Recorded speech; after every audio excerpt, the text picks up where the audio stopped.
Har du någon gång reflekterat över kraften i en idé? Allt som finns är egentligen börjat med en liten idé. Och jag får ofta frågan om varför jag började jobba med film, och faktum är att det var en liten men gudagiven idé. När vi funderade på om vi skulle flytta till Kramfors så sa jag till några att om vi flyttar dit så vill jag lära känna det här gänget som hänger med sina EPA-traktorer på ICA-parkeringen.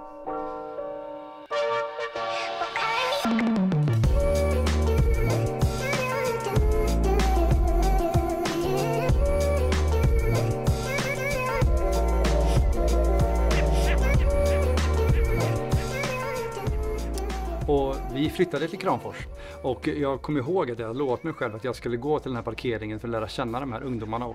Och först tveka lite, det är liksom en konstig grej att gå fram till en parkering med helt främmande människor. Och jag tog mod till mig, gick ur min bil, gick fram till det här gänget, och jag tror att första tanken hos dem är: vad är det nu för människor som kommer här? Vad har vi nu gjort för fel? Men istället så frågade jag dem: vill ni att jag ska filma era bilar? Just då så var de i planeringsstadiet för att göra en motorgård i Kramfors. Ett ställe för ungdomar där de kan hänga med sina bilar. Lite som en fritidsgård med värsta lyxiga garaget. Och den här filmen la vi upp på en YouTube-kanal, Young Wheels. Det visade sig att en reklambyrå utanför Kramfors såg den, ringde upp mig och frågade ifall jag ville jobba hos dem. Vilket jag ju då gjorde ungefär ett år innan jag av lite olika anledningar startade eget istället. Så faktum är att den där lilla idén, som kanske kändes väldigt konstig från första början, ledde till att jag fick massa nya kontakter och också nya jobb.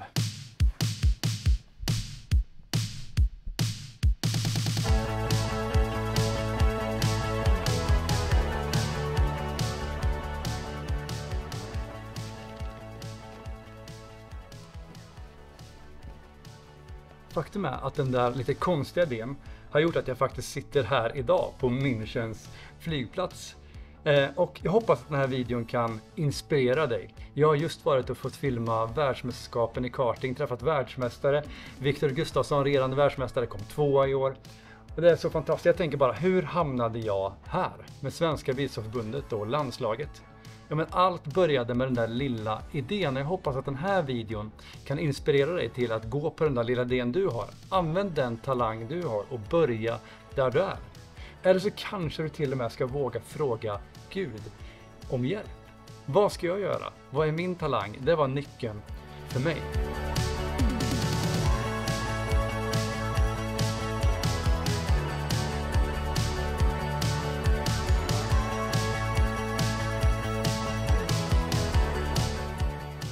Kanske känner du att men det du har, det är ingenting, att jag är så liten.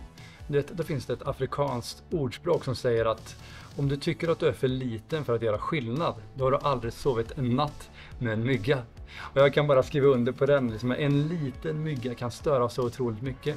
Du och jag, vi kan göra otroligt stor skillnad när vi väljer att gå på den idén vi har fått.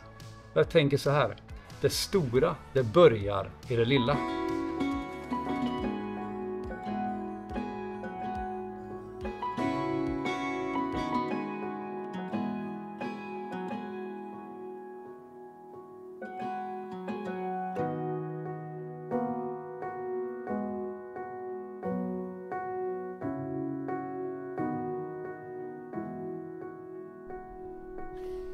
Jag är äntligen tillbaka i Kramfors igen, och då funderar du såklart på hur gick det då med den här drömmen om motorgården och Young Wheels?